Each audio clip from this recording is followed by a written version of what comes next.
स्वागत है आप सबका आपके अपने ही YouTube channel the employment class में। जैसा कि आप सबको मालूम है कि झारखंड पुलिस की तैयारी हमारे यहाँ चल रही है।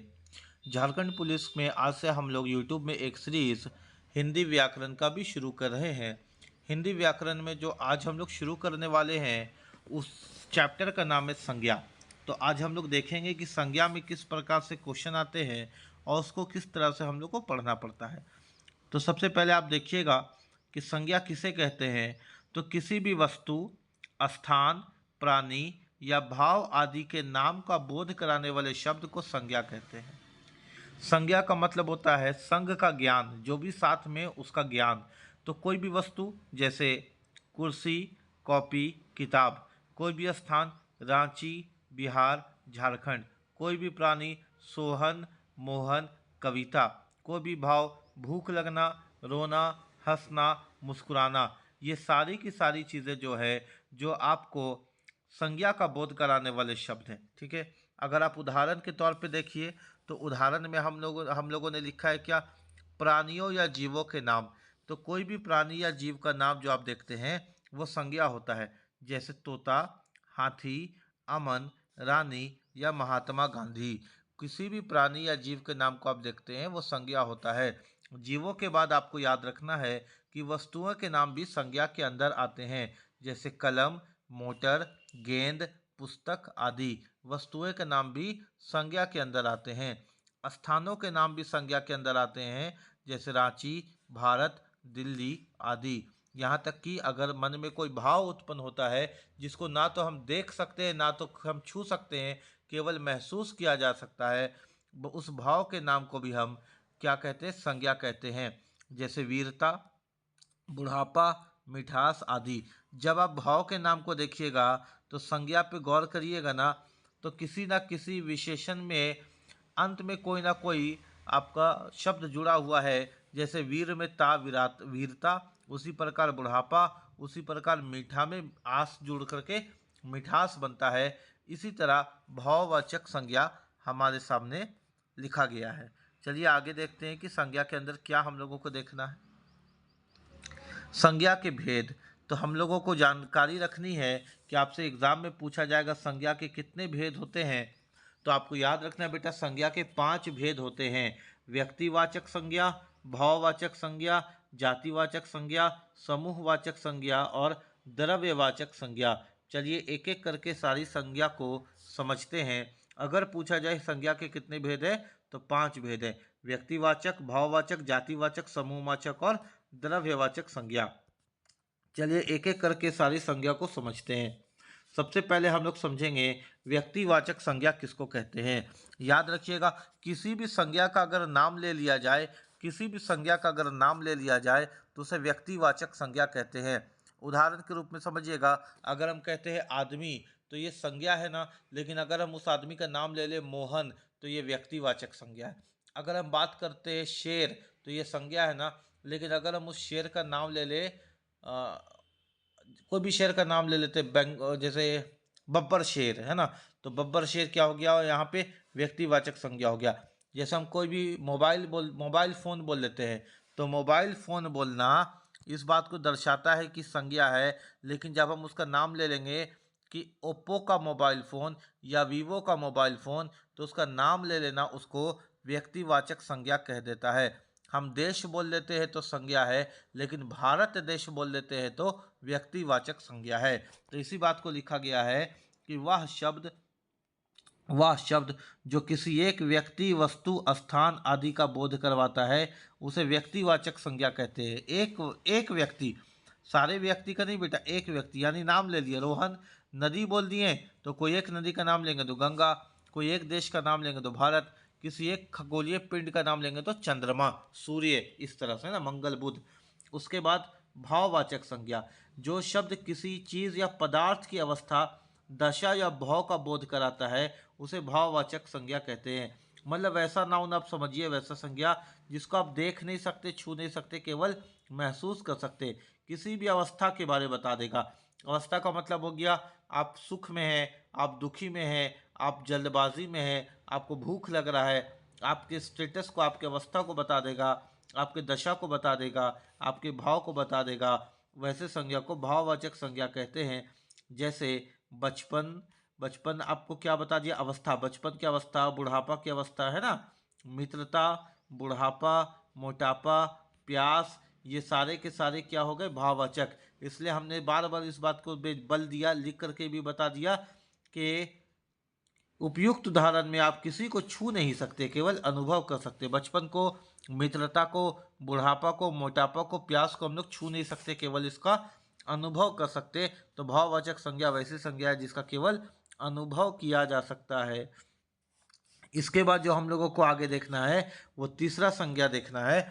देखिए इसके बारे में हम लोगों ने क्या लिखा है कि जो शब्द किसी व्यक्ति, वस्तु या स्थान की संपूर्ण जाति का बोध कराए उसे जातिवाचक संज्ञा कहते हैं। संपूर्ण जाति का बोध कराए उसे जातिवाचक संज्ञा कहते हैं। जैसे वस्तु में अगर हम बोल दें कंप्यूटर, तो कंप्यूटर संपूर्ण कंप्यूटर जाति का बोध करा देता है। चाहे वो कंप्यूटर एप्पल का हो, चाहे वो कंप्यूटर लिनोवो का हो, चाहे वो कंप्यूटर सैमसंग का हो। जब हम आगे में लिनोवो, एप्पल या सैमसंग का कंप्यूटर बोल लेंगे तो वो व्यक्तिवाचक संज्ञा हो जाएगा, लेकिन जब हम उसका नाम नहीं लेंगे तो वो संपूर्ण जाति का बोध करवा करके जातिवाचक संज्ञा हो जाएगा। अगर हम बोलते हैं गुरु नानक स्कूल, तो स्कूल के आगे गुरु नानक लगाना, या यदि हम बोलते हैं सेंट पॉल्स स्कूल, तो स्कूल के आगे सेंट पॉल्स लगाना, उसको खास कर दिया इसलिए वो व्यक्तिवाचक हो गया। लेकिन जब हमने नाम नहीं लिया तो पूरे जाति का बोध करवाया, तो स्थान में हम स्कूल या गांव का भी प्रयोग कर सकते हैं। उसी प्रकार प्राणी में हमने नाम नहीं लेकर के आदमी बोला तो पूरी आदम जाति का बोध हो गया। अगर जानवर का नाम नहीं लेकर के जानवर बोला या पशु पक्षी बोला तो ये पूरी जाति का बोध करा देता है। जैसे आपसे हम पूछना चाहते हैं कि अगर हम कुत्ता बोलते हैं तो कुत्ता कौन सा वाचक है बेटा, जातिवाचक संज्ञा है। लेकिन इसी कुत्ता के आगे अगर हम लिख देते हैं टॉमी कुत्ता, तो इसका नाम लिखने के कारण ये व्यक्तिवाचक संज्ञा हो जाएगा। क्लियर है क्या। इसके बाद आपको देखना है समूहवाचक संज्ञा। ये समूह को दर्शाता है, नाम से ही पता चलता है कि ये समूह को दर्शाता है। जिन संज्ञा शब्दों में किसी भी व्यक्ति या वस्तु के समूह का बोध होता है उसे समूहवाचक या समुदायवाचक संज्ञा भी कहते हैं। देखिए परीक्षा में पूछा जा सकता है कि समूहवाचक संज्ञा को और किस नाम से जाना जाता है, तो एक ऑप्शन दिखेगा समुदायवाचक, इसको याद रखिएगा, है ना। जैसे पुस्तकालय यानी पुस्तकों के समूह से बना पुस्तकालय, है ना। लोगों के समूह से बना परिवार, अगर अपने लोग हैं तो ब्लड रिलेशन में है तो, और अनजान लोग हैं और उसके समूह से क्या बना, भीड़। स्टूडेंट के समूह से क्या बना, विद्यार्थी, तो विद्यार्थी भी आपका हो जाएगा ना, क्या हो जाएगा, विद्यार्थी भी आपका समूहवाचक संज्ञा। तो समूह से बनता है। जानवर लोग बहुत सारे एक साथ खड़ा हो गया तो क्या बन गया, झुंड, तो झुंड भी आपका क्या हो जाएगा, झुंड भी आपका हो जाएगा समूहवाचक संज्ञा। ठीक है, तो समूहवाचक संज्ञा भी हम लोगों को समझने को मिला। इसके बाद आपको समझना है द्रव्यवाचक संज्ञा। द्रव्यवाचक संज्ञा आप ऐसे समझ सकते हैं कि कोई भी पदार्थ, कोई भी मटेरियल, कोई भी चीज़, है ना, जिससे आप क्या बना सकते हैं, यानी जिससे कोई प्रोडक्ट बन सकता है। द्रव्यवाचक संज्ञा वो संज्ञा होती है जिससे किसी वस्तु का निर्माण किया जा सकता है, यानी उसको पका करके या उसको कच्चा करके, उसको उबाल करके, उसको गर्म करके, उसको ठंडा करके किसी दूसरे वस्तु को निर्माण किया जा सके, वैसी संज्ञा को द्रव्यवाचक संज्ञा कहते हैं। तो देखिएगा, अच्छा, द्रव्यवाचक संज्ञा को जब हम लोग वचन पढ़ेंगे तो एक बहुत इंपॉर्टेंट पॉइंट है बेटा कि द्रव्यवाचक संज्ञा को हम पुल्लिंग नहीं कर सकते हैं, द्रव्यवाचक संज्ञा को हम पुल्लिंग नहीं कर सकते हैं। अच्छा, इसके अलावा आपको जानना है कि द्रव्यवाचक संज्ञा को हम बहुवचन नहीं कर सकते।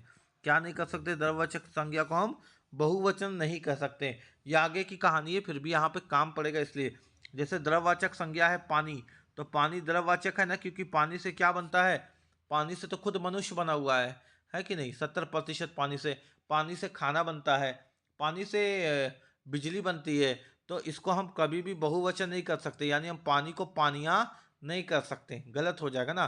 जैसे दूध, दूध भी आपका द्रव्यवाचक संज्ञा है। जैसे दूध से क्या बनता है भाई, तो दूध से मिठाई बनता है, दूध से चाय बनता है। तो कभी भी हम दूध को बहुवचन यानी दूध को हम दूधें, दूधो इस प्रकार से नहीं कर सकते। बात समझ में आ रही है क्या। जैसे यहाँ पे देखिए लिखा हुआ क्या है, जो शब्द किसी ठोस तरल पदार्थ धातु अधातु या द्रव का बोध कराता है उसे द्रववाचक संज्ञा कहते हैं। जैसे सब्जी, सब्जी को हम सब्जियां नहीं बोल सकते, ये द्रववाचक को हम पुल्लिंग बहुवचन नहीं बना सकते। हीरा को हीरे नहीं बना सकते, सोना को सोने नहीं बना सकते, तेल को तेले नहीं बना सकते हैं, ठीक है। सोना एक भी रहेगा ये सोना कहलाएगा, 1 किलो भी रहेगा तो सोना ही कहलाएगा, ठीक है। हीरा का हार, अगर आपको परीक्षा में आ गया ना, राधा ने सुंदर हीरों का हार पहना है, अशुद्धि ज्ञात करें, तो हीरो का हार में अशुद्धि है क्योंकि द्रववाचक को कभी भी बहुवचन नहीं बनाया जा सकता। आंसर होगा राधा ने हीरा का हार पहना है। क्लियर है क्या? आपको हम चैप्टर को कंप्लीट करके हम लोग फिर प्रीवियस ईयर क्वेश्चन भी करेंगे, बहुत मजा आएगा। पहले सारा चैप्टर कर लीजिए ना साथ में। अच्छा, अब आपने देखा कि वो 5 प्रकार के संज्ञा। अब देखते हैं हम लोग कि संज्ञा के विकारक तत्व क्या होते हैं। संज्ञा के विकारक तत्व। सर, विकारक का मतलब क्या होता है? विकारक का मतलब होता है मूल शब्द को थोड़ा सा परिवर्तित कर देना। तो संज्ञा को भी, संज्ञा के मूल शब्द को भी हम लोग थोड़ा सा परिवर्तित कर सकते हैं, उसी को कहते हैं विकारक तत्व।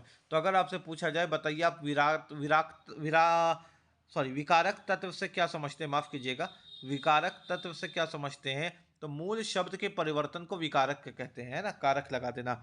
अच्छा, जिन तत्वों के आधार पर, देखिए क्या लिखा हुआ है, जिन तत्वों के आधार पर संज्ञा का रूपांतर होता है, मतलब रूप बदलता है, वो विकारक तत्व कहलाते हैं। क्या कहलाते हैं? वो विकारक तत्व कहलाते हैं। और अगर आपको संज्ञा का रूप को बदलना है, यानी संज्ञा को विकारक करना है, तो 3 तरह के से कर सकते हैं बेटा, लिंग से, वचन से और कारक से। लिंग से और वचन से, कारक से। लिंग से भी बदल सकते हैं संज्ञा के रूप को, वचन से भी बदल सकते हैं संज्ञा के रूप को, और कारक से भी बदल सकते हैं संज्ञा के रूप को। चलिए 1 बाय 1 समझते हैं कि संज्ञा के रूप को कैसे बदला जा सकता है। बहुत आसान है। जैसे हमने लिखा लड़का, लड़का का संज्ञा के रूप को बदलना है तो लड़की, या लड़का के संज्ञा के रूप को बदलना है तो लड़के, या लड़का के संज्ञा के रूप को बदलना है तो लड़का का, है ना, लड़का का। तो संज्ञा का रूप बदल जा रहा है, संज्ञा का रूप बदल जा रहा, संज्ञा का रूप बदल जा रहा। लड़का से लड़की हो गया, लिंग के द्वारा बदल गया, विकारक हो गया। लड़का से लड़के हो गए, वचन के द्वारा बदल गए। लड़का का लिख दिया है, ये लड़का में लिख दिया है, ये लड़का से लिख दिया, तो कारक के रूप से बदल गए। तो विकारक, विकारक से आप क्या समझते हैं? मूल रूप को बदलने के तरीके को विकारक कहते हैं। संज्ञा के विकारक 3 प्रकार से किए जा सकते हैं, लिंग के माध्यम से, वचन के माध्यम से और कारक के माध्यम से। चलिए एक एक करके इसको समझते हैं। सबसे पहले हम लोग देखते हैं लिंग के माध्यम से। लिंग होता क्या है भाई? तो शब्द का जिस रूप से किसी व्यक्ति, वस्तु आदि के पुरुष जाति या स्त्री जाति के होने का ज्ञान हो उसे लिंग कहते हैं।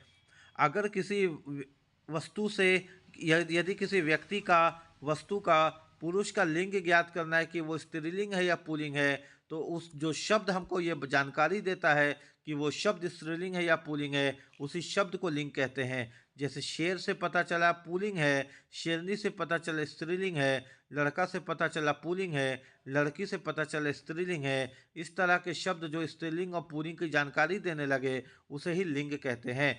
अच्छा, लिंग को 2 भागों में बांटा गया है। लिंग को दो भागों में बांटा गया है, पुल्लिंग और स्त्रीलिंग। तो चलिए 1 बाय 1 करके समझते हैं कि आखिर पुल्लिंग और स्त्रीलिंग होता क्या है। देखिए समझिएगा, इससे डायरेक्ट क्वेश्चन एमसीक्यू के रूप में आपको परीक्षा में देखने को मिलता है, इसलिए अच्छे से समझिएगा। इससे डायरेक्ट क्वेश्चन आपको परीक्षा में देखने को मिलेगा। देखिएगा,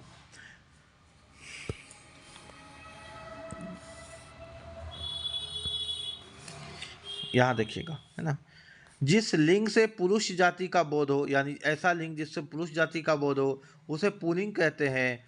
और इसके प्रत्यय में, प्रत्यय कहते हैं बेटा शब्द के पीछे पूछी लगा देना। जैसे लड़का का प्रत्यय हो जाएगा लड़कपन, है ना, खेल का हो जाएगा, अच्छा लड़का का हो जाएगा लड़कपन, इस प्रकार से, ठीक है। जैसे का हो जाएगा आशीर्वाद, इस तरह से पीछे कुछ ना कुछ लगा देना। तो अगर आपको कोई पुल्लिंग शब्द दिखेगा तो उसके पीछे क्या क्या लगा हुआ दिख सकता है वो देख लीजिए। उसके पीछे हम लोगों को दिख सकता है आ, आओ, तत्व, पन, ना। इस प्रकार के शब्द आपको दिखने को मिलते हैं। आओ, तत्व, पन, ना। ये लगाने के बाद शब्द पुल्लिंग बन जाता है। ये प्रत्यय जिन शब्दों के अंत में आए वो पुल्लिंग शब्द होते हैं, इसलिए ये यहाँ पर ये बात लिखा गया है। क्लियर है बात यहाँ तक, है ना। जैसे बुढ़ापा, देखिए पा लग गया, लड़कपन पन लग गया, आ लग गया कपड़ा, आओ लग गया चढ़ाव, ना लग गया लेन देन, बैल, बकरा, मोर, मोहन, लड़का, हाथी, शेर, घोड़ा। यहाँ से तो आपको पुल्लिंग दिख ही रहा है। हम आपको क्या समझाना चाह रहे हैं, अगर मन में ये सवाल तो नहीं आएगा ना कि बैल स्त्रीलिंग है कि पुल्लिंग है, तो पता चल ही रहा। बकरा स्त्रीलिंग है कि पुल्लिंग है, ये तो पता चल ही रहा। बकरा बकरी का बकरा हो गया, मोरनी का मोर हो गया, मोहन लड़का का नाम होता, मोहनी का मोहन हो गया, लड़की का लड़का हो गया, हथनी का हाथी हो गया, शेरनी का शेर हो गया, घोड़ी का घोड़ा हो गया। आप यहाँ पे ये समझिए कि कभी कभी शब्दों को देख करके अगर पता नहीं चले कि उसका लिंग स्त्रीलिंग है या पुल्लिंग है, तो उसके अंत में देख लीजिएगा कि आओ तत्व पन ना लगा हुआ है कि नहीं। जैसे अगर आ लगा हुआ है, जैसे बुढ़ापा, तो ये पुल्लिंग है। लड़कपन, पन लगा हुआ तो पुल्लिंग है। कपड़ा में आ लगा हुआ तो पुल्लिंग पुल्लिंग है। चढ़ाव में आओ लगा हुआ तो पुल्लिंग है। लेन देन में ना लगा हुआ तो पुल्लिंग है। यानी यहाँ तक के शब्द में अगर पता पूछ देगा परीक्षा में कि बताइए स्त्रीलिंग है या पुल्लिंग है या दोनों है या ज्ञात नहीं कर सकते हैं, तो आ तत्व पन ना और ना को देखते हुए बता दीजिएगा कि ये सारे शब्द पुल्लिंग है। अब देखते हैं कि स्त्रीलिंग क्या होगा। तो जिस लिंग में स्त्री जाति का बोध हो उसे स्त्रीलिंग कहते हैं। या जिन भाववाचक के अंत में, अब देखिए स्त्रीलिंग के अंत में क्या क्या आता है, टा, वट में भी टा आ गया, खा, या टा। यानी ज्यादातर आपको टा मिलेगा, चाहे वो टा मिल जाए टा, या वट, या हट, या खा, या, है ना। तो टा टा टा खा या, ये जिसके अंत में दिख जाए, परीक्षा में पूछा जाए कि बताइए क्या है, तो इससे आपको समझ में आ जाना चाहिए कि ये सारा स्त्रीलिंग है। जैसे चिकनाहट में टा मिला, बनावट में टा मिला, सजावट में टा मिला, लाख में खा मिला, कुटिया में या मिला, है ना यहाँ पे या, खटिया में या मिला, चिड़िया में या मिला। बाकी यहाँ आगे तो देख कर के आप बता दीजिएगा कि ये सब स्त्रीलिंग है। बकरा का बकरी, मोर का मोरनी, मोहन का मोहनी और लड़का का लड़की। उम्मीद है कि आपको यहाँ तक चीज़ें समझ में आई होगी। चलिए, हम लोगों ने अभिकारक में देखा कि लिंग के अनुसार किस तरह से संज्ञा बदलता है। अब हम लोग देखेंगे कि वचन के अनुसार किस तरह से संज्ञा बदलता है। तो वचन किसको कहते हैं, पहले इसकी परिभाषा को समझिए। तो शब्दों के जिस रूप से किसी व्यक्ति, पदार्थ आदि के एक या अनेक होने का पता चले उसे वचन कहते हैं। लिंग पता चले तो स्त्रीलिंग या पुल्लिंग पता चले तो लिंग कहते हैं। और संख्या पता चले बेटा, नंबर पता चले, संख्या पता चले, क्वांटिटी पता चले, एक है या अनेक है तो वचन कहते हैं। या संज्ञा के जिस रूप से संख्या का बोध हो, इसको हमने लिख भी दिया था अलग से, संज्ञा के जिस रूप से संख्या का बोध हो उसे वचन कहते हैं। ठीक है, उसे क्या कहते हैं, वचन। तो झारखंड पुलिस के लिए सारा इंपॉर्टेंट कंटेंट है, आपको ध्यान से पढ़ना है। अच्छा, अब एक वचन और बहुवचन। वचन के दो रूप है सर, कौन कौन से रूप है सर, एक वचन और बहुवचन। तो चलिए वन बाय वन करके समझते हैं कि एक वचन और बहुवचन किसको कहा जाता है। ठीक है, तो जैसे एक वचन अभी हम लोग समझते हैं, क्या समझते हैं, एक वचन, है ना। देखिएगा, समझिएगा, एक वचन जैसे जिन शब्दों के कारण हमें किसी व्यक्ति, वस्तु, प्राणी, पदार्थ आदि के एक होने का पता चलता है उसे एक वचन कहते हैं। जैसे व्यक्ति में आदमी, तो आदमी व्यक्ति है तो एक आदमी है। आदमी लोग तो बहुवचन है। वस्तु में मान लीजिए कलम या पुस्तक तो एक है, पुस्तकें तो बहुवचन है। प्राणी, प्राणी में मान लीजिए शेर, तो शेर हो गया आपका एक वचन। आप बहुवचन में शेरों का झुंड, है ना। पदार्थ में आप मान लीजिए मिठाई, अब मिठाइयाँ। ठीक है, इस प्रकार से। जैसे उदाहरण है, लड़का एक है, लड़की एक है, गाय एक है, सिपाही एक है, बच्चा एक है, कपड़ा एक है, माता एक है, पिता एक है। माला, माला भी एक है, पुस्तक भी एक है, स्त्री भी एक है, टोपी, बंदर, मोर, बेटी, घोड़ा, नदी, कमरा, घड़ी, घर आदि, ये सारे एक वचन है। बहुवचन क्या हो गया बेटा, जिस विकारी शब्द यानी चेंज करने वाला शब्द से संज्ञा के कारण हमें किसी व्यक्ति, वस्तु, प्राणी, पदार्थ आदि से एक से अधिक होने का बोध हो, एक से अधिक होने का पता चले, उसे बहुवचन कहते हैं। किसी एक वचन शब्द के अंतिम में वाक्य में मात्राएं जोड़ करके बदलाव किया जा सकता है। यानी अगर आपको एक वचन से बहुवचन बनाना है तो एक वचन से बहुवचन बनाने के लिए अंतिम वाक्य में यानी अंतिम लाइन में आप मात्रा जोड़ करके बदलाव करते हैं और उसको अभिकारी बनाते हैं। जैसे अगर अंत में आ आता है तो हम लोग प्रयोग करते हैं अंत से ए। अगर अंत में आ आता है तो हम लोग आ से ए बनाते हैं, आ से ए बनाते हैं, है ना। इसे या ऊ से ए आ, यानी इस प्रकार का शब्द लगता है। जैसे पुस्तक, आपको यहाँ पे ज़्यादा समझ में आएगा। पुस्तक से पुस्तकें, भावना का भावनाएं, कपड़ा का कपड़े, गुड़िया का गुड़ियाँ, बेटी का बेटियाँ, नदी का नदियाँ, वस्तु का वस्तुएं। यानी अगर आपसे पूछा जाए कि किस शब्दों का प्रयोग करके बहुवचन बनाते हैं, तो ये यहाँ पर देखिए जो हमने ग्रीन वाले के अंदर डाला, ये आपको ऑप्शन में मिलेंगे कि इनका प्रयोग करके हम लोग बहुवचन बनाते हैं। ठीक हो गया बात यहाँ तक। इसके बाद समझिएगा, अच्छा ये तो हम लोग आपको बता ही दिया भी है ना, ये दोबारा हमको लगता है पीडीएफ में हमने डाल दिया। बहुवचन जैसे पुस्तक का पुस्तकें, भावना का भावनाएं। ठीक है, यहाँ तक उम्मीद है कि आपको समझ में आ गया होगा। अब हम लोग आते हैं आखिरी जो संज्ञा को परिवर्तित करने में मदद करता है, वो है कारक। कारक, कारक किसको कहते हैं भाई? तो संज्ञा या सर्वनाम के जिस रूप से वाक्य के अन्य शब्दों के साथ उनका उनका मतलब संज्ञा या सर्वनाम का संबंध सूचित हो, उसे कारक कहते हैं। यानी किस नाउन या प्रोनाउन का किस संज्ञा या सर्वनाम का संबंध किसके साथ है, उस संबंध को दर्शाने के लिए कारक का प्रयोग किया जाता है। जैसे कर्ता ने कर्म को करण से, है ना, इस तरह से। तो संज्ञा या सर्वनाम का संबंध बताने के लिए कारक का प्रयोग करते हैं। किसका प्रयोग करते हैं बेटा? कारक का। किस लिए? संज्ञा या सर्वनाम का अन्य शब्द के साथ उनका संबंध बताने के लिए, या संज्ञा या सर्वनाम के आगे जब ने, को, से, के लिए इस तरह का शब्द आपको दिखेगा संज्ञा या सर्वनाम के साथ, तब उनका रूप कारक कहलाता है। और कारक कितने तरह के होते हैं, तो ये इंपॉर्टेंट है। हम लोग कारक के चैप्टर में भी पढ़ेंगे, लेकिन संज्ञा में भी देखना है कि कारक के 8 भेद होते हैं। कारक के कितने भेद होते हैं? 8 भेद होते हैं। चलिए वन बाय वन वो कर्ता कारक, कर्म कारक, सब को हम लोग 8 को पढ़ते हैं। तो सबसे पहले हम लोगों ने देखा कर्ता कारक। क्या देखा बताइए? कर्ता कारक। एक सेकंड, एक सेकंड। कर्ता कारक वाक्य का वह रूप होता है जिसमें कार्य को करने वाले का पता चलता है। यानी कर्ता का मतलब होता है बेटा डूअर, करने वाला। अगर आपको कर्ता कारक देखना है तो कर्ता कारक से यह पता चलता है कि सब्जेक्ट कौन है, यानी कर्ता कौन है, काम करने वाला व्यक्ति कौन है, उससे पता चलता है कर्ता कारक। तो हमने क्या लिखा?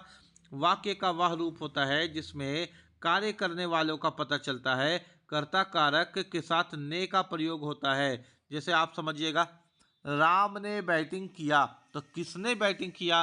राम ने। तो काम किसने किया? राम ने। जो काम किया वही है कर्ता कारक। मोहन ने फल खाया, तो किसने फल खाया? मोहन ने। तो काम किसने किया? मोहन ने। तो जिसके साथ ने लगा हुआ है, तो ने से पहले ही आपको कर्ता कारक मिलेगा। क्वेश्चन अगर ऐसे आ जाए, दिए गए वाक्य में कर्ता कारक को पहचाने, तो ने से पहले आपको कर्ता कारक मिलेगा। ठीक है, जैसे दिनेश ने पीड़ित की सहायता की, तो किसने पीड़ित की सहायता की? दिनेश ने। तो जो ने से पहले मिलेगा वही होगा कर्ता कारक। तो इस वाक्य में ने विभक्त चिन्ह का प्रयोग हो रहा है। इससे हमें पता चलता है कि सहायता करने वाला दिनेश है। ध्यान रखिएगा, कर्ता में ने आएगा, और ने से पहले जो भी सब्जेक्ट होगा बेटा, जिसका भी नाम दिया हुआ होगा, वही होगा कर्ता कारक। ठीक हो गया बात यहाँ तक। दूसरा जो कारक हम लोग को पढ़ना है वह है कर्म कारक। क्या पढ़ना है बताइए? कर्म कारक वह वस्तु या व्यक्ति जिस पर वाक्य में की गई क्रिया का प्रभाव पड़ता है। ठीक है, क्रिया का प्रभाव पड़ता है, बात समझिएगा। कर्ता ने कर्म को, यानी जो आपको कर्म मिलेगा, वो जो कर्म मिलेगा ये को के बाद मिलेगा। ने से पहले मिलता है कर्ता और को के बाद मिलता है कर्म। ठीक है बेटा, कर्म ये बताता है कि काम क्या हुआ या किसके लिए काम हुआ। जैसे टीचर ने विद्यार्थियों को पढ़ाया, बात समझिएगा। जैसे हमने लिखा ए ने बी को पढ़ाया, ए ने बी को पढ़ाया, तो पढ़ाने वाला व्यक्ति कौन है? ए। ने से पहले आया कर्ता। पढ़ने वाला व्यक्ति कौन है? किसके लिए पढ़ाया गया? तो बी के लिए पढ़ाया गया। तो ने के बाद जो आएगा वो क्या हो जाएगा भाई? जो ने के बाद आ जाएगा वो हो जाएगा कर्म। बोलिए, बात समझ में आ रहा है क्या? तो आपसे पूछा गया कर्म कारक, तो याद रखिएगा जिसके लिए काम किया गया बेटा वो कर्म कारक, और जो काम किया है वो कर्ता कारक। तो वह वस्तु या व्यक्ति जिस पर वाक्य में की गई क्रिया का प्रभाव पड़ता है, किसके लिए काम हुआ, क्रिया का प्रभाव पड़ता है, उसको बोलते हैं कर्म कारक। जैसे सीता ने गीता को बुलाया, कौन बुलाया? सीता ने। ने से पहले है कर्ता कारक। किसको बुलाया? गीता को से पहले है कर्म कारक, को शब्द का प्रयोग हो रहा है या कर्म कारक का विभिन्न चिन्ह है। ठीक है। राम ने रावण को मारा, किसने मारा? राम ने से पहले आया कर्ता कारक, किसको मारा? रावण को से पहले आया कर्म कारक। क्लियर है क्या?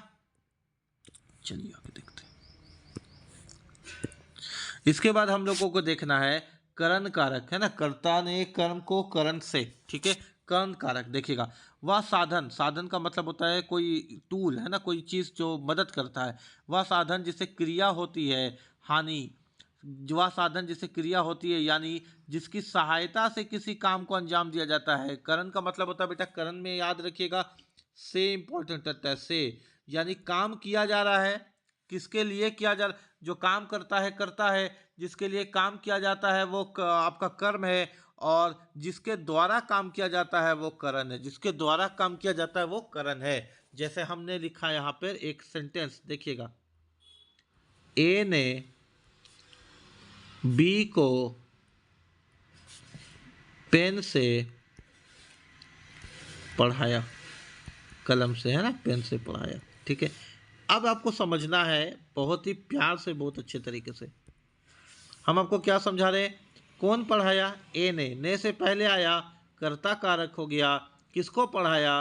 बी को से पहले आया कर्म कारक हो गया, किस चीज से पढ़ाया, किस वस्तु का सहायता लिया, किसका साधन का प्रयोग किया? पेन से पहले आया करण कारक हो गया, से पहले आया करण कारक हो गया। बोली बात समझ में आ रहा है क्या? ठीक है। तो करण कारक ने क्या बताता है बेटा? यहां देखिए सहायता, क्या बताता है करण कारक? सहायता, है ना, सहायता। किसके मदद? वह लड़का ठंड से कांप रहा है, से पहले कौन आया? ठंड आया, यही है आपका करण कारक। से विभिन्न चिन्ह का प्रयोग किया जा रहा है ना। राम ने बाली को बाण से मारा, तो किसने मारा? राम ने से पहले आया कर्ता कारक, किसको मारा? बाली को से पहले आया कर्म कारक, किससे मारा? बाण से पहले आया करण कारक। यहाँ बाली को मार जाने की क्रिया है, यह क्रिया बाण के द्वारा किया गया, यानी बाण साधन है जिससे क्रिया हुई। बात समझ में आ गया क्या? संप्रदान कारक, बात समझिएगा, संप्रदान कारक। ठीक है। अगर आप किसी को कुछ देते हैं या किसी के लिए कुछ करते हैं तो उसका मतलब होता है संप्रदान कारक, है ना। संप्रदान, दान, दान। संप्रदान कारक का मतलब होता है देना, दान का मतलब ही होता है देना। जब वाक्य में किसी को कुछ दिया जाए या किसी के लिए कुछ किया जाए, कुछ देना भी एक ही बात है और किसी के लिए कुछ करना भी एक ही बात है, तो दिया जाए या किया जाए उसको संप्रदान कारक कहते हैं। जैसे, है ना, इसके लिए आपका प्रयोग होता है के लिए। संप्रदान के लिए क्या प्रयोग होता है बताइए? के लिए। जैसे नरेश मीना के लिए फल लाया, तो ये संप्रदान कारक है ना, जिसके लिए लाया। ठीक है, संप्रदान कारक। आप कभी भी किसी के लिए कुछ करते हैं या किसी को कुछ देते हैं तो वो संप्रदान कारक होता है। यहाँ के लिए चिन्ह का प्रयोग किया जा रहा है, इससे हमें पता चलता है कि किसी के लिए काम किया जा रहा है। यानी आपसे पूछा गया कि दिए गए सेंटेंस में, दिए गए वाक्य में संप्रदान कारक को पहचाने, तो वहां पे के लिए आना बहुत ज्यादा जरूरी है ना, क्योंकि किसी के लिए काम किया जाता है उसमें। अब देखिए अपादान कारक। अपादान का मतलब होता है, अपादान का मतलब होता है किसी से दूर हो जाना, किसी से अलग हो जाना। अपादान का मतलब क्या होता है बताइए? किसी से दूर हो जाना, किसी से अलग हो जाना, है ना। तो इसी बात को लिखा गया यहाँ, संज्ञा या सर्वनाम के जिस रूप से अलग होने, डरने, डर के भी आदमी दूर होता है, डर के आदमी गलत थोड़ी तो लगता है। दूर होने, तुलना करने, कोई दो अलग अलग चीज़ है तभी तो हम लोग तुलना कर सकते हैं, तो तुलना भी अलग को ही दर्शाता है। ले जाने, ले गया, दूर हो गया। अथवा सीखने के भाव, सीखते किसको है? जो नहीं जानते हैं, जो चीज़ हमसे दूर है उसको सीखते हैं। सीखने के भाव बोध हो, उसे अपादान कारक कहते हैं। संज्ञा या सर्वनाम के जिस रूप से अलग होने, डरने, दूर होने, तुलना करने, ले जाने अथवा सीखने का बोध हो, उसे अपादान कारक कहते हैं। इसमें भी से का प्रयोग होता है, ध्यान दीजिएगा। आपने देखा ना, यहाँ पर करण कारक में भी से का प्रयोग होता है। आपने देखा ना, करण कारक में भी से का प्रयोग होता है। लेकिन ये जो से आता है ना बेटा, ये से सहायता के लिए आता है, ये अलग नहीं करता बल्कि मदद करता है। यहाँ पर जो से आता है करण कारक में, जैसे मास्टर जी ने बच्चे को छड़ी से मारा, तो यहाँ छड़ी अलग नहीं हुआ बल्कि मास्टर जी हाथ में उठा करके छड़ी को साथ में ले लिए और बच्चा में भी छड़ी को सटा दिए, तो छड़ी अलग नहीं हो रहा, छड़ी हाथ में आ रहा। तो यहाँ पे से आपको मदद करेगा वो करण कारक है, लेकिन जो से दूरी का पता चलेगा वो अपदान कारक है ना, अपदान कारक है। ठीक है, जैसे यहाँ पर भी लिखा गया है क्या कि से चिन्ह करण कारक का भी होता है, लेकिन वह इसका मतलब साधन होता है। यहाँ से का मतलब किसी चीज से अलग होने के लिए होता है, जैसे पेड़ से हरसिंगार के फूल झड़ रहे हैं, तो देखिए यहाँ से का मतलब क्या हो गया कि फूल किससे अलग हुए, पेड़ से, फूल को अलग किया गया। बच्चे अंधेरे से डरते हैं, तो डरता है तो दूर होगा ना, उससे भागेगा ना बच्चा। बच्चे किससे डरते हैं, अंधेरे से, अपदान कारक। जंगल शहर से दूर है, जंगल किससे दूर है, शहर से। रूमा से वैशाली का उत्तर श्रेष्ठ है, दो लड़कियों में तुलना किया गया, रूमा और वैशाली, और यहाँ तुलना में भी से का प्रयोग किया गया, तो यहाँ पर से भी अपदान कारक बनाता है, ना कि संप्रदान कारक। ठीक हो गया क्या, यहाँ तक आपने देखा। इसके बाद आपको सीखना है संबंध कारक। संबंध कारक बहुत आसान है, किसका संबंध किससे, किस वस्तु का संबंध किस व्यक्ति से, ये बताता है। संज्ञा या सर्वनाम का वह रूप जिसे हमें किन्हीं दो वस्तुओं के बीच का संबंध का बोध हो। इसमें लगता है का, के, की, ना, ने, नी, रे, रा, री आदि, है ना, का, के, की, ना, ने, नी, रे, रा, री आदि। इसको आप ध्यान रखिएगा कि ये किसी का संबंध बताता है। जैसे वह साहिल का स्कूटर है, तो साहिल का स्कूटर से संबंध हो गया, यहाँ का विभक्त चिन्ह का इस्तेमाल किया गया, यहाँ हम स्कूटर और साहिल के बीच में संबंध बता रहा है। ठीक है, संबंध कारक संबंध बताता है किसके वस्तु। मोहन की किताब, है ना, मोहन की किताब, राधा का घर, इस प्रकार से। अधिकरण कारक, अधिकरण का अर्थ होता है आश्रय या आधार। क्या मतलब होता है बेटा इसका, आश्रय या आधार। देखिएगा, समझिएगा, अधिकरण कारक संज्ञा का वह रूप जिसे क्रिया के आधार का बोध इसके विभिक्त में और पर होती है। यानी आप समझिए कि स्टेटस, आप है कहाँ पर, भीतर है। अधिकार, अधिकरण को आप आसान भाषा में अधिकार, अंदर है, आपका अधिकार अंदर है, भीतर, अंदर, ऊपर, बीच, किनारे, है ना, ऊपर में, मध्य में, आगे से तीसरा, पीछे से दूसरा, सबसे ऊपर, सबसे बीच में, जो अधिकार बता दे या दिशा बता दे। क्या बता दे आसान आसान में, दिशा। अधिकरण का मतलब आप ऐसे भी समझ सकते हैं, जो जिसे दिशा का ज्ञान हो, वैसे वाक्य में अधिकरण कारक का प्रयोग होता है। जब मैं घर में गया तो कोई भी नहीं था, यानी यहाँ पर आप कहाँ गए, जहाँ में विभिन्न चिन्ह का प्रयोग किया गया, क्योंकि आपका जो दिशा है वो घर की ओर है। यह बताता है कि वक्ता घर के अंदर गया, है ना, अंदर गया ना, घर में गया, घर के अंदर। कुर्सी आंगन के बीच रखी है, यहाँ पर जो दिशा है वो कहाँ है, बीच। यह शब्द, यहाँ बीच शब्द की कुर्सी आंगन के बीच होने का बोध करा रहा है। अंदर, बाहर, ऊपर, नीचे, बीच में, किनारे, कोना में, मध्य में, ये सारा अधिकार बताता है, दिशा बताता है, अधिकरण कारक। ठीक हो गया क्या। संबोधन कारक, अब हम लोग क्या देख रहे हैं, संबोधन कारक। देखिएगा, संज्ञा या सर्वनाम का वह रूप जिससे किसी को बुलाने के लिए, पुकारने के लिए, बुलाने के लिए, आवाज देने के लिए होता है। अरे कहाँ जा रहे हो जी, हे राम क्या हो गया, अजी सुनते हो, ये सब जो पुकारने उकारने के लिए हम लोग प्रयोग करते हैं। किसी से बात करने के लिए शुरू में बोलते हैं अरे तुमको पता है क्या, इस तरह से ना। अरे वो कहाँ जा रहा है, ए जी सुनते हैं, इस तरह का जो शब्द होता है, डायरेक्ट बोलती है ना महिला लोग अपने पति को, ए जी, ओ जी, वही वाला संबोधन कार्य, किसी को संबोधन करने के लिए, किसी को बोलने के लिए, बात करने के लिए। इसका प्रयोग कैसे होता है, तो वाक्य के प्रारंभ में होता है। संबोधन कारक का संबोधन कारक का प्रयोग कहाँ होता है बेटा, तो वाक्य के आरंभ में होता है। जैसे हे ईश्वर मेरे साथ ऐसे ही क्यों होता है, यहाँ वक्ता हे शब्द ईश्वर के लिए प्रयोग कर रहा है, ये संबोधन कारक है। अरे तुम इतनी जल्दी कैसे आ गए, तो आगे हम लोग बोलते हैं ना, शब्द लगाते हैं ना संबोधन करने के लिए, अरे, तो यहाँ वक्ता अरे का शब्द दूसरे व्यक्ति के लिए प्रयोग कर रहा है। इस तरह से संबोधन कारक का प्रयोग किया जाता है। उम्मीद है कि यहाँ तक आपको समझ में आया होगा। अगर क्लास समझ में आया तो झारखंड पुलिस के क्लास करने के लिए या किसी भी तैयारी करने के लिए, चाहे एसएससी हो, रेलवे हो, बैंकिंग हो, आप मुझसे जुड़िए।